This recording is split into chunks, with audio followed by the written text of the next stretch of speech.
Hey y'all, it's Ben the Coin Geek at Old Pueblo Coin. Thanks for joining me today. I know you guys have lots of choices for your numismatic information, and all of us here at Old Pueblo Coin, our brick and mortar store, really appreciate all of your support. Speaking of support, we do have membership levels on the YouTube, both the Questionable Color and Environmental Damage Gang. It's a hat tip, one's $4, one's $5 a month. The $5 level, the Environmental Damage, gets you an extra video a week where we just kind of hash out different things. Sometimes I preview items, and also usually when I'm on the road, I make 1 or 2 extra videos from on the road for the Environmental Damage Gang. Also brought to you by Witter Coin U, which, by the way, not a sponsor, not getting paid to wear that, but I have to mention that because I have to mention that. Thanks to all of you for reaching out to us with all of your questions and comments. We really appreciate it. And today we're going to have some Q&A action, just a couple of topics to kind of tee us up here. And for those of you who are going to be in the Denver show, the Denver area, October, the 13, 14, 15, the Denver Coin Show, love to see you there. Also, come on down to Tucson in January, folks, January 19th and 20th. We are hosting a coin show in Tucson at the Casino del Sol. It's about 10 miles to the west of the Tucson International Airport. We're a couple hours south of Phoenix. It's a quick 5, 6, 7 hour drive from SoCal, depending on what part of SoCal you're in. We can't wait for everyone from New Mexico to come out and see us, and everyone from El Paso. Vegas, baby, Vegas. I know you're going to come and support the show. We're going to have a lot of people here, and we're going to have a really good time doing it. I just got word back from my show manager that he is very pleased with the Casino del Sol, because for those of you who have not been to the Casino del Sol and you've never been to a casino before, but you have this vision of casinos, I don't know that there are more than 2 versions of casinos. They're nice, or it's a 7-Eleven with with the one-armed bandit in it. And so this is not the 7-Eleven version. Also, hashtag not sponsored. All right. Why are constitutional silver dollars more than constitutional halves, quarters, and dimes? Thanks, Jeremy. Okay, so Jeremy's referring to older Morgan dollars and peace dollars, and why do they trade at a higher premium than the half dollars and the dimes and the quarters? So this is just a point in time, Jeremy, and for everyone else out there, this is not the historical norm. And what I mean by that is, boy, I just said that incorrectly already. The level at which silver dollars are trading beyond the 90% silver content is very high today relative to what it was just pre-COVID, right? So, especially with peace dollars. So at this point in time, a peace dollar has about $17 in silver in it, maybe 18, depending on what silver is doing. Okay, and currently, they're trading for the mid-20s. So you're looking at, that's kind of the price point on silver peace dollars. So, but before COVID, 2019 and earlier, peace dollars were oftentimes traded at melt or near melt. I mean, if it would have had a melt value of $17, that would have been close to full retail. You would have seen buybacks on them in the $15 range or something like that. And so this is something that's a very different place to be in than pre-COVID. Same with the Morgan dollars. Now, the Morgan dollars always traded above silver content, but not a lot. But you have to remember, I'm actually old enough. I've actually been doing this long enough to remember when silver was $4 and $5 an ounce, and a Morgan dollar traded for $5 or $6. That's a thing. And that's how recently it was, by the way. You can tell by my super use of words that I'm very young and dumb. And so when you look at the older Morgan dollars, they almost always traded really close to the silver content. So similar to that, to the peace dollars here with the silver content that's the same as the peace dollar. So you still got $17 in silver in them, $18 in silver in them. Those are oftentimes trading closer to $30 now, or 40, or depending on the condition. And to answer your question, you asked why. Why is a funny question. So why do they trade for more? This is the old $1 million question, the supply and demand question, which is to say the answer is supply and demand. The demand is there. The question behind the question is, why is the demand different than it was in 2019? That is the type of thing that is I am definitely not smart enough to answer. I tend to still think that those demands are pushed a lot by mail order companies, by the companies that you will see selling silver to people through late night TV ads, selling to the elderly. And so my opinion is still that a lot of that type of the market moves along the lines of whatever the telemarketers are able to do with their marketing. And as long as people are living in fear or with fear, it's very easy to sell them on things that have traditionally not had a very high numismatic premium, and yet today have this larger premium.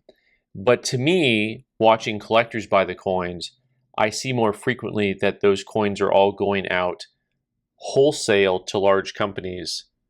And where do they go from there? That's the question, right? So that's the part that's really interesting to watch. My answer, where are they going? Why are they going? To me, it's still the mail order marketing companies that drive that market higher. Just one man's opinion. All right, I got this really cool photo from Glenn. Can you see what's going on there? Can you see all those lines going through the hair, right? And then going through the leaves. So all these lines here, and then they go into the leaves. Glenn was asking me, he's like, what is this? I've never seen this before. What are we looking on this Napoleonic coin? And so that is a Planchet adjustment line. And those you will actually see on US coins as well, especially coins that are in the 18th century, maybe a little bit into the early 19th century, so our earliest coinage. And what they would do is the planchet, so the metal that the coin is going to be struck out of, if it weighed too much, they would literally just take a rasp and and shave it off.